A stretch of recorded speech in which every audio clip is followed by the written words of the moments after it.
हाँ, hello all. तो आप अपने बच्चों को अगर मैथ सिखाना चाहते हैं, फंक्शनल मैथ भी सिखाना चाहते हैं, आपका बच्चा चाहते हो कि आगे जाके एटलीस्ट बेसिक फंक्शनल मैथ आए, तो मल्टीप्लिकेशन एक बहुत बड़ा रोल प्ले करता है।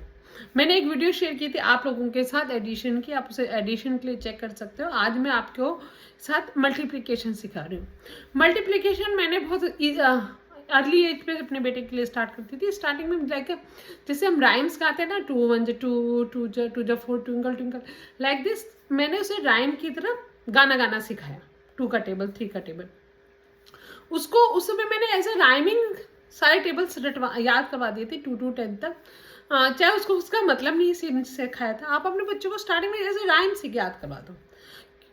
आपने अगर राइमिंग जैसे याद करवा दिया, फिर हम उसका मतलब सिखाएंगे कि ये मल्टीप्लिकेशन और 2 into 3 क्या है, आपको क्यों सिखाना है मल्टीप्लिकेशन वगैरह। अगर आपका बच्चा गुड एफर्ट कर रहा है, एकेडमिकली थोड़ा ठीक है, तो मल्टीप्लिकेशन जरूर सिखाइए, क्योंकि कल को आपको मनी काउंटिंग सिखाना है, शॉपिंग सिखाना है, आपको बच्चे को फंक्शन देखना है, एडल्ट देखना है। आप चाहते हो आपका बच्चा अपने आप ही जाके शॉपिंग करे, तो एटलीस्ट ठीक है, अगर हम उसे फंक्शनल मैथ की मल्टीप्लिकेशन थोड़ा बहुत सिखा देंगे, उसका मतलब थोड़ा समझा देंगे, तो हम बच्चे, अब हर बच्चे के पास कैलकुलेटर है, तो by using the calculator the child can do the multiplication by this. ठीक है, पर थोड़ा बहुत उसको अगर हमने रटवा दिया, थोड़ी हमने प्रैक्टिस करवा दिया शीट्स पे, इसमें लाना बहुत आसान है। ठीक है, तो आपका बच्चा इंडिपेंडेंटली शॉपिंग कर पाएगा, इंडिपेंडेंटली किसी से क्या प्राइस लिया क्या नहीं है। तो आज मेरी टोटल वीडियो मल्टीप्लिकेशन पे कि कैसे कैसे आप बिगन करोगे और कैसे कैसे बच्चे को सिखाओगे। अगर आपका बच्चा 4-5 साल का है, तो आप डेफिनेटली मल्टीप्लिकेशन जैसे नॉर्मल हम लोगों ने किया, जैसे मैं अपनी वीडियो में दिखा रही हूँ, वो कोशिश करो। आपका बच्चा 12-13 साल का हो गया, पर वो मल्टीप्लिकेशन में अभी भी कंफ्यूज हो जाता है। 2 4 जा 12 लिख देता है, या 3 9 जा 81 लिख देता है, कुछ भी लिख रहा है, उसको नहीं याद हो रहा, तो आप कैलकुलेटर पे मूव कर जाओ। This is the right time. अगर आप बच्चा 12 साल तक हो गया, बच्चा अभी भी काफ़ी मिस्टेक्स कर रहा है मल्टीप्लिकेशन पे, 15 साल का हो गया, तो आप कैलकुलेटर पे मूव कर सकते हो। इट्स ये कोई ऐसी बात नहीं है कि हमारे बच्चे, हमें पता चल गया है कि हमारा बच्चे की क्या कितनी लिमिट है। ठीक है, अब वो नहीं कर पा रहा, तो हम इसे, पर हमें उसको फंक्शनल सिखाना ही सिखाना है। पर अगर आपको कैलकुलेटर पे मूव करना है, तभी भी आपको मैं कहूँगी कि उसे मल्टीप्लिकेशन का मतलब जरूर समझाने की कोशिश करना कि क्या है। तो ये वीडियो टोटल आपके बच्चे के लिए है कि आप अपने बच्चों को मल्टीप्लिकेशन कैसे स्टार्ट करोगे, कैसे कैसे बढ़ाओगे और कैसे कैसे समझाओगे, ताकि कल को जब आपका बच्चा एडल्ट हो जाए और वो शॉपिंग करने जाता है, तो वो अपने आप ही कैलकुलेट कर सके यूजिंग कैलकुलेटर या using paper, and independent life skills कर सके। तो आप प्लीज़ इस वीडियो को देखिए and share and subscribe my channel. I will share mostly related only with this autism students, what I am doing with the school, and I am helping you here. Thank you so much. Multiplication को समझ बढ़ाने के लिए ये काम है। ठीक है, जैसे 3 into 2 है, तो क्या बनाया है हमें, पहले 3 हमने सर्कल बनाए बेटा। ठीक है, और हर सर्कल में कितने हमारे वो हैं, 2 हैं, तो क्या हो गया, तो इसको कैसे रिप्रेजेंट करते हैं, ऐसे। तो क्या हो गया, 1 2 3 4 5 6, तो 3 into 2 जा 6, लाइक 4 into 3 करना है, तो अब वो कितने सर्कल बनाने हैं, 1 2 3 4। हर सर्कल में कितने हमारे बॉल्स हैं, 1 2 3, कितने बॉल्स हैं, 3। ठीक है, तो कितने हो गए टोटल, 1 2 3 4 5 6 7 8 9 10 11 12, तो 4 3 जहाँ 12। तो इससे हम क्या कर समझा रहे हैं, कंसेप्ट समझा रहे हैं कि मल्टीप्लिकेशन का कंसेप्ट कैसे है। ठीक है, कंसेप्ट हमने समझा दिया, फिर हम क्या समझाएंगे, कंसेप्ट हमने समझा दिया, फिर हम 2 का टेबल सिखाएंगे, 3 का टेबल। स्टार्टिंग में इस तरीके से पूरा दोगे, बच्चों को याद मेमोराइज करवाओगे, 2 1 जा 2 2 2 जा 4 2 3 जा 6, लाइक दिस।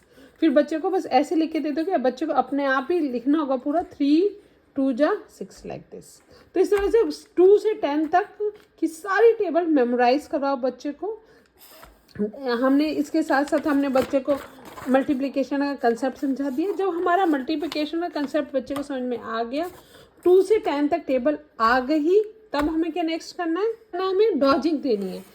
जैसे 2 का टेबल अब बच्चे को बहुत अच्छे से आ गया, तो 2 के टेबल के ही डॉजिंग देते रहना। ठीक है। अगर हमारा बच्चा 2, 3 सबके अपने अपने इंडिपेंडेंट डॉजिंग करने लग गया है, डॉजिंग मतलब कहीं पे भी 3, कहीं 7, 8, ठीक है, इसमें आप बच्चे की क्या हेल्प कर सकते हो, जैसे 2, 3 जा करना है, 2 1 जा 2, 2 2 जा 4, 2 3 जा 6, 2 7 जा, तो बच्चा पहले 7 डॉट डाल देगा, 2 1 जा 2, 2 2 जा 4, 2 3 जा 6, 2 4 जा 8, 2 5 जा 10, 2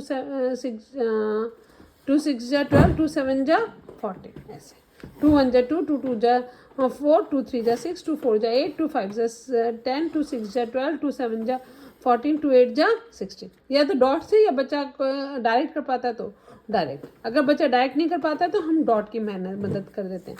अगर बच्चा इस तरह से डॉजिंग करने लग जाता है तो हम नेक्स्ट में क्या करते हैं, डॉजिंग फिर हम मिक्स देने लग जाते हैं, 2 टेबल्स के लिए मैंने 3 और 2 का टेबल मिक्स कर दिया, ठीक है।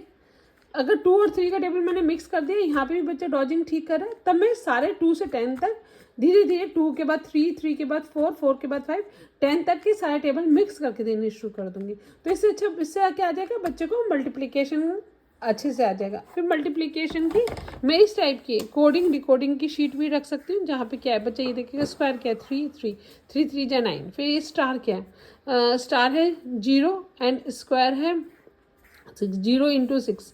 तो इस तरीके की आप डिफरेंट टाइप की शीट्स करके बच्चे को मैथ का ही मल्टीप्लिकेशन कंसेप्ट अगेन रिवाइज कराओगे।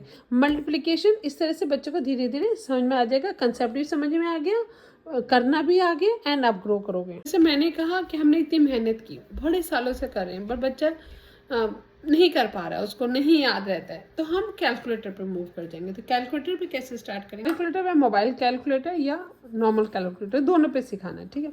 मोबाइल कैलकुलेटर में पहले सिंगल डिजिट दिखाना और बच्चे को बताना कि इस तरीके से आपको मल्टीप्लाई करके यहाँ पे आंसर लिखना।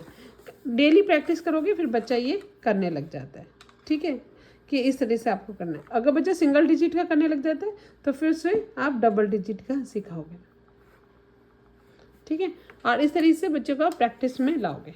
एक मिनट बेटा। तो hope this help you to understand कि आपको अपने बच्चों को मल्टीप्लिकेशन कैसे सिखाना है। आज ही से अपने अगर बच्चा को एडिशन आ गया है तो मल्टीप्लिकेशन पे स्टार्ट कर सकते हो, और धीरे धीरे 2 का टेबल गाने की तरह स्टार्ट करो, फिर पेपर पे लेके आओ, फिर कंसेप्ट समझाओ मल्टीप्लिकेशन का। कोशिश करो, अगर आपका बच्चा छोटा है, अगर बड़ा हो गया है तो कैलकुलेटर से सिखाओ, पर सिखाओ जरूर आप मल्टीप्लिकेशन, क्योंकि फंक्शनल मैथ आपका बिना मल्टीप्लिकेशन के कंप्लीट हो सकता है। तो hope you it help you. Please share and subscribe my channel.